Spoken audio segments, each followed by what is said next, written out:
Toutes les fois que je parle de Caroni, je me demande si c'est vrai l'histoire que je raconte.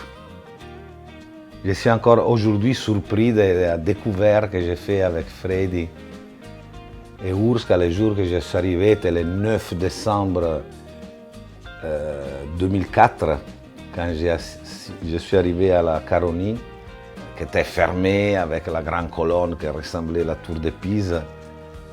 Et j'ai pensé d'être arrivé dans un lieu pas correct. Et là, au contraire, j'ai découvert ce stock immense abandonné dans la distillerie fermée des vieux Caroni. J'étais tellement surpris de cette découverte. Comme amateur du rhum, même pas dans un rêve, je pouvais imaginer de trouver un stock abandonné de milliers de fûts.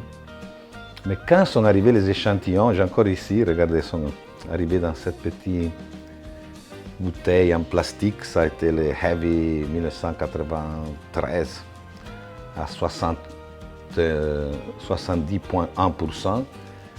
J'ai dit que mais comment je vais commercialiser ce produit? Et le Caroni était tellement puissant, j'ai tout de suite compris que c'était un produit que tu l'aimes ou tu ne l'aimes pas. Mais la première chose, j'avais du mal à le réduire de degrés. Mais en même temps, j'ai pensé aussi au niveau commercial, je devais vendre ce produit. Et après la bouteille. Et pour le destin, je suis allé visiter M. D'Ambrosio, bar Metro à Milan, un des plus grands collectionneurs de whisky de l'époque. Et là, j'ai vu une vieille bouteille de fin 1800. Et là, j'ai décidé de copier cette bouteille qu'aujourd'hui est connue un peu dans tout le monde. Et après, l'étiquette, qu'est-ce que je vais faire? J'étais avec Freddy, nous avons fait toutes les photos, c'était les dernières années avant le digital blanc et noir. J'ai dit, mais nous allons mettre les photos que nous avons prises comme étiquette, c'est la vérité, c'est quelque chose de vrai. Quand je suis arrivé au Vélier, j'ai donné cette idée, tout le monde me dit, mais Luca, tu es fou, il n'y a jamais eu une étiquette avec une photo. Mon frère, mais qu'est-ce que Luca me dit, c'est pas possible, tu ne peux pas faire une chose comme ça. Moi, je dis, mais ça c'est vrai. Le plein degré, pour respect au produit, une nouvelle bouteille et une étiquette qui n'était jamais faite. Toutes ces choses-là et les cast strength étaient quatre choses qui allaient un peu contre, disons, la vision commerciale traditionnelle. Et au contraire, aujourd'hui, nous savons que Caroni est devenu un produit un peu mythique, collectibles et tout ça. Quand Caroni est devenu très connu,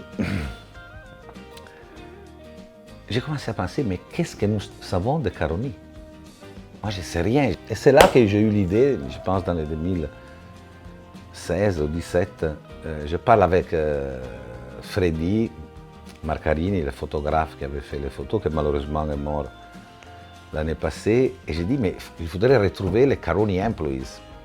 Et alors j'ai appelé Rudy Moore, qui était le liquidateur de Caroni depuis dans les 2004, et qui est resté en contact avec moi tous ces 15 ans. Et j'ai dit, mais tu ne peux pas récupérer les Caroni Employees.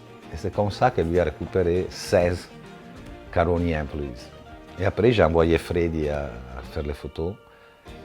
Et nous avons pris les photos à tous les 16 et nous avons fait un petit fiche pour voir s'ils pouvaient nous donner des infos où étaient vendus les Caroni, comment étaient distillés, comment était la fermentation. Et nous avons répertorié un peu des informations grâce à ces 16 employés. Et comme ça est née la Caroni Employees avec les derniers fûts de Caroni. Et ça, c'est la nouvelle série qui va sortir. Sont 3. Tous les noms entre guillemets, Junku, Dicky, Brigade étaient les surnoms, tous les employés avaient un surnom. Et Freddy a fait les photos dans le site archéologique, nous pouvons dire, de Caroni. Nous sommes arrivés un peu à la fin de l'histoire de Caroni. Nous avons encore 23-24 fûts que nous avons mis de Dame Jeanne.